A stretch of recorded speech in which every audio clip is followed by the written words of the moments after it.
just a short while ago. His parents are so happy. They're so happy. So it's, as you know, Idan's the only American citizen was captured and held hostage by Hamas since October 7th, 2023. And he's coming home to his parents, which is really great news. I mean, to me, it's big news. They thought he was dead. So that's that. So we'll be heading there, and we'll be seeing 3 primary countries. You know all about that: Saudi Arabia, UAE, Qatar. On Thursday's meeting with Russia and Ukraine is very important. I was very insistent that that meeting take place. I think good things can come out of that meeting. Stop the bloodshed of the horrible. It's a bloodbath.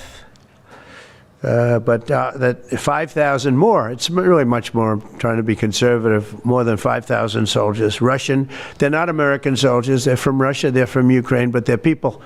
They're human souls, and they're being killed at levels that we haven't seen since the Second World War. And it's every week.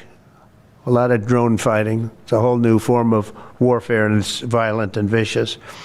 And so that's it.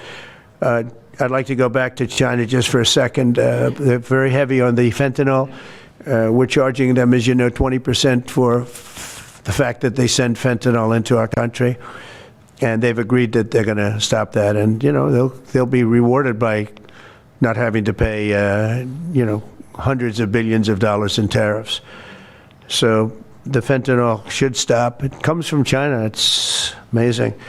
And comes through our southern border, comes through our northern border too, comes through Canada, and comes through our southern border, much more through the southern border. But so that's a very important subject to me, because everybody in this room has lost friends or people that have family members that have died of fentanyl. So there's a big incentive for China to stop, and I take them at their word. They're going to work on that, I think, very hard. And one thing, when they work on something, they get it done. So now I'm about to depart on a historic visit. Some of you are going with us to, as I said, Saudi Arabia, Qatar, and United Arab Emirates. Before I do, I'll sign one of the most consequential executive orders in our country's history. I don't think there's ever been anything signed like this, certainly not with respect to health care, nothing even close. I'm delighted to be joined on this occasion by Secretary of Health and Human Services, Robert F. Kennedy, Jr., who is doing a really good job, I have to tell you that. CMS Administrator, a friend of mine, Dr. Mehmet Oz, who is an amazing guy. You know, I was telling Bobby before, Oz had a very successful show, but it hurt his reputation.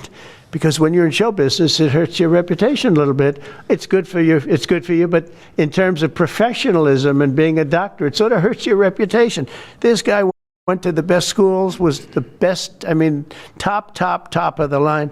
Then he did a television show, became a success, made a lot of money, all that stuff, but it sort of hurt him. And you know who I compare that to? I hate to say this, but a special woman, Jeanine Pirro. She was the toughest, smartest DA, maybe in our countries, in our cities and states history, New York. She was really tough, really sharp. Then she did a show, and people didn't think of her quite the same way. She became more of an entertainment person, like Oz. Oz is not an entertainer. He's not really an entertainer, if you know the real story. And she isn't either. She is unbelievable. She was one of the strongest district attorneys in the history of New York, highly respected, very tough, went after the drug dealers at a level that you don't see today anymore. And you know, hopefully she's given up a tremendous, she's leaving the #1 show on cable television, one of the #1 shows on television, period, The Five, but they've got great people left behind, but she was a big part of it.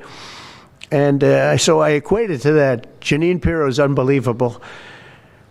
FDA Commissioner Dr. Marty McCary, with a reputation that's second to none, and the job he's doing already has been fantastic. Thank you, Marty. And Director of National Institute of Health, Jay Bhattacharya, who has been, as you know, from Stanford, so highly regarded and have all been working with us very hard on this. And the question they would ask, being a little bit new to the government aspect of it, is why doesn't somebody fight the drug price situation, meaning equalization? There's a term, it's called equalization.